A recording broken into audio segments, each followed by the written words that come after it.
APR Group, 2 and 3 BHK premium apartments at Patancheru. Comfortable pricing, GHMC and RERA approved. And మీ నోటి నుంచే ఉదయ్ కిరణ్ గారి ప్రస్తావన వచ్చింది కాబట్టి యాక్చువల్గా నా క్వశ్చనరీలో లేదు.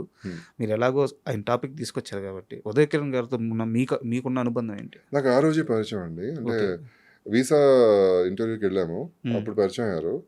తర్వాత కలిసి జర్నీ చేసాము. న్యూయార్క్ వెళ్ళాము. ఫస్ట్ న్యూయార్క్లో ఆల్మోస్ట్ ఒక 20 days కలిసి ఉన్నాము. బాగా అటాచ్ అయిపోయాడు తను. అంటే ఒక సొంత బ్రదర్ లాగా, లేకపోతే ఫ్యామిలీ పర్సన్ లాగా చాలా ట్రీట్ చేశాడు నన్ను. ఇంద్రనీల్, ఇంద్ర ఇంద్ర ఇంద్ర అని. ఫస్ట్ టైం నేను డాన్స్ చేసి వచ్చి, తనకి నేను డాన్స్ చేస్తానని తెలియదు. ఒకే ప్లేస్ ఉండేవాళ్ళం, కానీ నేను కిందకి వెళ్ళి ప్రాక్టీస్ చేసేవాడిని. తనకి వినిపించేది కాదు, మామూలుగా వదిలేసి ఏం చేస్తున్నానో అనుకునేవాడు, బయటికి వెళ్ళాడేమో అనుకునేవాడు.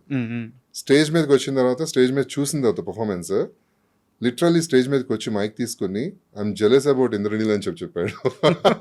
అంటే ఓపెన్గా, లైక్ ఎలా ఎందుకు చెప్పాడంటే, ఇంతమంది ఫ్యాన్స్ ఉన్నారు ఇంద్రనీల్కి, ఇంత బాగా డాన్స్ చేస్తాడని ఇప్పటికీ నాకు తెలియదు, నాకు చెప్పలేదు. ఇన్ని రోజులు జర్నీ చేసినా కూడా మేము ఆల్మోస్ట్ 15 days, అంటే లాస్ట్ వీక్లో ఇంకా పర్ఫార్మెన్స్ అనమాట.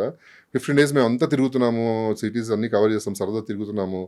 ఒక్కరోజు కూడా నాకు నేను డాన్స్ చేస్తున్నానని చెప్పలేదు. సడన్గా నాకు చూడగానే అసలు అద్భుతంగా అనిపించింది. అండ్ ఇంతమంది ఫ్యాన్స్, నేను చాలా ప్రౌడ్గా ఫీల్ అవుతున్నాను నా ఫ్రెండ్ అని చెప్పుకోవడం అని చెప్పి స్టేజ్ మీద చెప్పాడండి. కదా, ఎంత అంటే ఎంత ఓపెన్గా ఒక హీరో అయ్యండి, ఎంత సక్సెస్ చూసి అంత ఓపెన్గా స్టేజ్ మీద చెప్పాడు అనగానే నాకు చాలా హ్యాపీ అనిపించింది. తర్వాత ఇక నేను కాంటాక్ట్లో ఉండడం జరిగింది అనమాట. It's very good person. ఇంకా అసలు కథ లాస్ట్ మినిట్లో నేను చూడడానికి భయం వేసి వెళ్ళలేకపోయాను అసలు. అంటే నాకు బాగా చాలా క్లోజ్ పర్సన్, అంటే లైక్ బాగా దగ్గరయ్యాడు అని అనిపించి డైరెక్ట్గా చూడాలంటే నాకు ధైర్యం చాలలేదు, వెళ్ళలేకపోయాను అసలు నేను. అంటే సారీ, ఏదో ఎమోషనల్ చేయాలనో ఏదో ఉద్దేశం కాదు, టాపిక్ వచ్చింది కాబట్టి అడిగాను. సరే, మనం మళ్ళీ మీ కెరీర్ విషయానికి వస్తే, ఇందాక మీరు అన్నారు ఇద్దరం కలిసి ఒక డెసిషన్ తీసుకున్నాము, సో ఇప్పుడు నాకు ఫ్రీడమ్ ఉంది అని. సో ఇప్పుడు మీ మైండ్ సెట్ ఎలా ఉంది? ఏం చేయబోతున్నాడు ఇంద్రనీల్? దేనికోసం వెయిట్ చేస్తున్నాడు ఇంద్రనీల్? నెక్స్ట్ కెరీర్లో ఏంటి మీ ప్లాన్స్? ఇప్పుడు ఐ హోప్ చాలా మంది డైరెక్టర్స్ చూసుంటారు అనుకుంటున్నాను ఈ ఫిలిం, ప్రొడ్యూసర్స్ కానీ డైరెక్టర్స్ కానీ. ఇప్పుడు ఇంద్రనీల్ మైండ్ సెట్ ఎలా ఉంది?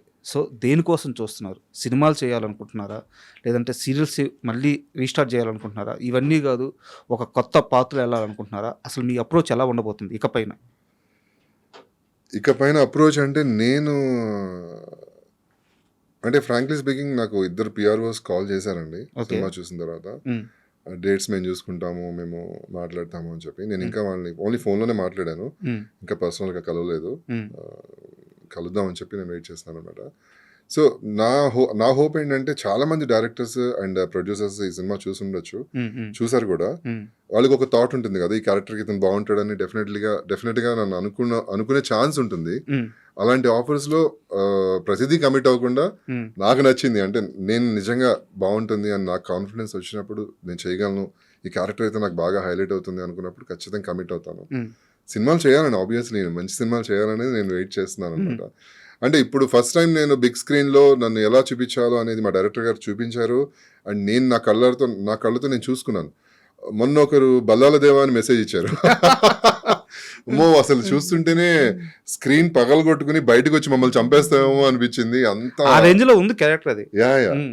అదే అలా అనిపించింది అని చెప్పారనమాట. నాకు చాలా హ్యాపీ అనిపించింది. సో ఆ వర్డ్ యూజ్ చేయగానే బల్లాల దేవా అనేది, అంటే నిజంగానే డైరెక్టర్స్ థింక్ చేసి అవకాశం ఇచ్చారనుకోండి, ప్రూవ్ చేసుకోవడానికి నేను ఫస్ట్ ఉంటాను డెఫినెట్లీ. మంచిగా బాగా, ఎందుకంటే ఎక్స్పీరియన్స్ ఉన్న పర్సన్, ఏదో నేను ఓవర్ కాన్ఫిడెన్స్తో చెప్పట్లేదు. ఎలాంటి క్యారెక్టర్ అయినా చేయగలన నమ్మకం నాకుంది. లైక్ డైలాగ్ వర్షన్ కానీ ఆర్ యాక్షన్ పార్ట్స్ కానీ ఏదైనా సరే చేయగలన నమ్మకం నాకుంది. దానికోసం డెఫినెట్లీ వెయిట్ చేస్తాను. మీరు ఫస్ట్ నుంచి కూడా నాకు అలవాటు లేదు నా అంతగా నేను ట్రై చేయడం అనేది. నా నెక్స్ట్ క్వశ్చన్ అదే. మీరు చాలా అమాయకంగా నేను మంచి క్యారెక్టర్ చేశాను, చాలా బాగా వచ్చింది, నిజమే, అన్ని నిజమే, మంచి క్యారెక్టర్ చేసి బాగా వచ్చింది. డైరెక్టర్స్ చూసుంటారు, ప్రొడ్యూసర్స్ చూసుంటారు, నాకు ఫోన్ చేస్తారు. ఇంద్రనీల్ కెపాసిటీ ఏందో తెలిసిన వాళ్ళు, ఇంద్రనీల్ ఎన్ని సంవత్సరాల నుంచి ఇండస్ట్రీలో ఉన్నాడు, ఇంద్రనీల్ ప్రయాణం ఏంది, ఇంద్రనీల్ ప్రస్థానం ఏంది తెలిసిన వాళ్ళు తప్పకుండా చేస్తారు. ఈ క్యారెక్టర్కి అంత డెప్త్ ఉంది, అంత బలం ఉంది. బట్ మన ఇండస్ట్రీని మీరు ఈ స్థాయిలో నమ్మడం కరెక్ట్ అంటారా? Point actually point. బట్ నేను చెప్తున్నాను కదా, ఇప్పుడు నేను ట్రై చేశాను అనుకోండి, వాళ్ళు ఎక్కడైనా చిన్న చూపు చూసాను అనుకోండి, ఫర్ ఎగ్జాంపుల్ కూర్చోండి వస్తున్నాం అని మాట్లాడారు అనుకోండి, సరే కలుద్దాం మాట్లాడదాం, నేను అది తీసుకోలేను. లైక్ పర్సనల్గా నాకు అది నచ్చదు. ఇప్పుడు వాళ్ళు రెస్పెక్ట్ ఇచ్చి నిజంగానే ఎక్స్పీరియన్స్ ఉంది, పర్సన్ వచ్చారు కూర్చోబెట్టి మాట్లాడదాము అని చెప్పి ఒక డైరెక్టర్ కలిసి మాట్లాడితే అది వేరు. నాకు ఆ చిన్న ఫస్ట్ నుంచి కూడా వాళ్ళు లైట్గా తీసుకున్నారు అనుకోండి, తర్వాత మాట్లాడదాం కూర్చోమని చెప్పమని ఒక ఆఫీస్కి వెళ్ళిన తర్వాత, అది ఇంత మనం పేరు సంపాదించుకుని ఇండస్ట్రీలో మనం వెళ్ళి కూర్చొని అలాగా అనేది నాకు కొంచెం ఎందుకు అది ఒక్కటే కొంచెం నాకు రాదు. బట్ ఏదైనా పెద్ద ప్రొడక్షన్స్లో త్రూ ఎవరైనా కో డైరెక్టర్ గారు కాల్ చేసి రమ్మన్నారు అని అంటే డెఫినెట్లీ నేను వెళ్ళి కలుస్తాను, మీట్ అవుతాను, అలాంటివి చేస్తాను. అలా కాల్ వస్తే సినిమా కోసం ఎంతవరకైనా వెళ్తాను, ఆర్షన్ ఇవ్వడానికైనా రెడీ. డెఫినెట్లీ. సో ఇప్పుడు వెళ్ళి కొత్తగా సార్ ఛాన్స్ అంటే కష్టం. మీరు చెప్పేది అర్థమవుతుంది. ఎందుకంటే నిన్న మొన్న వచ్చిన ఆర్టిస్ట్ కాదు మీరు, 22-23 ఏళ్ళ నుంచి ఇండస్ట్రీలో, పైగా అతి తక్కువ వయసులోనే ఒక స్టార్ హీరో చూడాల్సిన స్టార్డమ్ చూసేశారు మీరు. ప్రతి ఇంట్లో మీ ఫ్యాన్స్ ఉంటారు, ప్రతి ఇంట్లో మీ కపుల్ ఫ్యాన్స్ ఉంటారు. సో అలాంటి స్టార్డమ్ చూసిన మీరు ఈరోజు కొత్తగా ఆఫీసులకు వెళ్ళి సార్ ఒక్క ఛాన్స్ అని అడగలేరు. బట్ హోప్ పాజిటివ్గా ఆలోచిద్దాం, ఏముంది, ఏదన్నా కూడా భగవంతుడు ఉన్నాడు అంతే. ఇప్పుడు ఇది వస్తుందని నేను అనుకోలేదు, వెయిట్ చేశాను, వెయిట్ చేసినందుకు ఇది వచ్చింది, చేశాను, సక్సెస్ అయింది. సో అంతే, పైన భగవంతుడు చూసుకుంటాడు. ఈ జర్నీ స్టార్ట్ అవుతుందని నేను ఎక్స్పెక్టే చేయలేదు కదా. ఈ 2006లో బాగుంటుంది, ఇలాగే ఉంటుంది అని అనుకుందాం పాజిటివ్గా, తప్పే ఉంది. అండ్ నేను మళ్ళీ కాస్త సీరియల్స్ వైపు వెళ్తాను.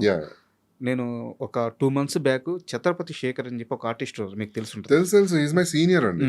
మన దేవదాస్ కనకాల గారి ఇన్స్టిట్యూట్ లో సమీర్, చంద్రశేఖర్ ఉంది. ఆ క్వశ్చన్ కూడా ఉంది, మీరు అక్కడ నుంచి పారిపోయిన క్వశ్చన్ కూడా ఉంది. అవునవును, మా డాడీతో తిట్లు తిని అడుగుతాను చంద్రశేఖర్ గారు. సో మీకు ఎలాగో తెలుసు కాబట్టి నేను వారిని 2 నెలల క్రితం ఇంటర్వ్యూ చేసినప్పుడు సీరియల్స్లో ఉండే అతిపెద్ద సమస్య గురించి, ఈరోజు సీరియల్స్ షూటింగ్లో ఉండే అతిపెద్ద సమస్య గురించి మాట్లాడారు. ఇప్పుడు మేమున్నాం, ప్రభాకర్ గారు, లేకపోతే నేను, అండ్ మీలాంటి వాళ్ళ పేర్లు కూడా చెప్పారు. 20 సంవత్సరాల నుంచి ఇక్కడ మేము ఉన్నాం, సీరియల్స్ని నమ్ముకొని ఉన్నాము. ఆ వృత్తిని మేము ఒక అంత పవిత్రంగా భావిస్తాము. అవునండి. కాకుంటే ఈ మధ్య ఏమవుతుందంటే వాళ్ళు ఎవరో వేరే భాషల నుంచి వస్తున్నారు, కన్నడ నుంచో అక్కడి నుంచో వస్తున్నారు, ఒక్క హిట్ ఇస్తున్నారు, కాలు ఎగరేస్తున్నారు, కాలు మీద కాలు వేస్తున్నారు, షూటింగ్ జరుగుతుంటే ఫోన్లో మాట్లాడుతున్నారు. సో ఇవన్నీ చూడలేక నేను సెట్లో ఉండట్లేదు, చాలా బాధ వేస్తుంది, బయటకు వెళ్ళిపోతున్నాను అని చెప్పారు. ఇలాంటి ఎక్స్పీరియన్స్ మీరు ఫేస్ చేశారు? లక్కీగా నేను చేయలేదండి. నేను గృహలక్ష్మి చేసినప్పుడు కూడా అందరు తెలుగు ఆర్టిస్టులే, అంటే 2-3 ఉన్నా కూడా కొంచెం, అంటే మేబీ ముందే చెప్పుండి ఉంటారేమో వీడికి కొంచెం జాగ్రత్త అని చెప్పి. నాతో అయితే ఎప్పుడు అటువంటి ప్రాబ్లం రాలేదు. బట్ వినటమే, చాలా మంది ఆర్టిస్టులు చెప్తున్నప్పుడు వింటుంటాను. నా వైఫ్ వర్క్ చేసినప్పుడు కొంతమంది ఆర్టిస్టులు, కన్నడ ఆర్టిస్టులు వర్క్ చేస్తున్నారు అనమాట. తను చెప్తూ ఉండేది ఇలాగా. తను అంటే నువ్వు మరి ఎలా రియాక్ట్ అయ్యావని అన్నా, నేను తను కూడా అంతే, డైరెక్ట్ ఫేస్ మీద చెప్పేస్తుంది, ఇలా ఉంటే ఇలా ఉండు, లేదంటే మానే, అది ఇక్కడి నుంచి వెళ్ళిపో, నువ్వు నాతో మాట్లాడు, ఇలా డైరెక్ట్ మొహమే చెప్పేస్తుంది తను. సో నేను అంతే, నేను అస్సలు నా Jal first of all maybe నా హైట్ చూసో నా దగ్గర రారేమో, కానీ వినడం మాత్రం చాలా విన్నానండి. లైక్ మీరు అన్నట్టు చాలా మారిపోయింది. లైక్ ఒక సీరియల్ చేయడం వలన నేను పెద్ద స్టార్ అని ఫీల్ అవడం అనేది వెరీ రాంగ్. నీకంటే సాధించిన వాళ్ళు చాలా మంది ఉన్నారు ఇండస్ట్రీలో. వాళ్ళకి భాష తెలియదు, ఫస్ట్ తెలుగు ఇండస్ట్రీ ఏంటో తెలియదు, కానీ వాళ్ళు పెద్ద పెద్ద స్టార్స్ని కూడా చాలా తక్కువగా చూస్తుంటారు. దాని మూలన చాలా మంది క్యారెక్టర్ ఆర్టిస్టులు కానీ ఆర్ మిగతా ఆర్టిస్టులు కానీ చాలా హర్ట్ అవ్వడం జరుగుతుంది అనమాట. అది రియాక్ట్ అవ్వాల్సింది, మెయిన్ నేర్పించాల్సింది ఛానల్స్ ఏనండి. డెఫినెట్లీ ఎవరైతే ఆర్టిస్టులను తీసుకొస్తున్నారో కన్నడ నుంచి, వాళ్ళకి ముందుగా చెప్పాల్సిన బాధ్యత వచ్చేసేసి ఛానల్ హెడ్స్ది. మీతో పాటు ఒక సీనియర్ యాక్టర్ యాక్ట్ చేస్తున్నారు, వాళ్ళకి రెస్పెక్ట్ ఇవ్వాలి, మీరు జాగ్రత్తగా ఉండండి అని చెప్పి ఛానల్ చెప్పాలి. అది మనం చెప్పుకోకూడదు, అరే నేను చాలా సాధించాను, నువ్వేంటి నాతో ఇలా ఉంటావు అని మనం డప్పు వేసుకోకూడదు. వాళ్ళకి సెట్లో వచ్చేటప్పుడే కో ఆర్టిస్టులు ఎవరు, వాళ్ళ రేంజ్ కూడా కాదు, వాళ్ళు ఒక సాధించుంటారు కదా. ఇప్పుడు శ్రీలక్ష్మి గారు ఉన్నారు ఫర్ ఎగ్జాంపుల్, ఆవిడ చాలా సీరియల్స్ చేశారు, నేను ఆవిడ వర్క్ చేస్తున్నాను. ఎన్ని సినిమాలు చేస్తుంటారు ఆవిడ, జంజాల గారి ఆవిడ కూడా పాపం సీరియల్స్ లో ఆవిడ యాక్ట్ చేస్తున్నప్పుడు ఆవిడెవరో తెలియదు వీళ్ళకి. పక్క నుంచి వెళ్ళిపోతారు, చాలా కామెడీగా మాట్లాడతారు, అసలు కొంతమంది నెగ్లెక్ట్ చేసేస్తూ ఉంటారు అలాంటి ఆర్టిస్టులని. చాలా బాధ అనిపిస్తుంది అప్పుడు. ఆవిడ చాలాసార్లు షేర్ చేస్తుంటారు. ఇప్పుడు వచ్చిన వాళ్ళందరూ ఇలా మాట్లాడతారు అది ఇది అని. ఆవిడ చాలా అసలు పాపం అమాయకురాలు ఉమ్, శ్రీలక్ష్మి గారు. అసలు ఏం పట్టించుకోరు అనమాట. ఉమ్, కానీ పట్టించుకునే వాళ్ళ పరిస్థితి ఎలా ఉంటుందంటే మానేస్తారు ఇండస్ట్రీ. అంతే ఏ వీళ్ళతో ఏంటి మనకి సోది, మనం ఇండస్ట్రీ మానేసి వేరే వర్క్ చేసుకుందాం అని చెప్పి చాలా మంది తెలుగు ఆర్టిస్టులు అలాగా బయటకు వచ్చేయడం జరిగింది. ఉమ్. అదే బాధ అనిపిస్తుంటది.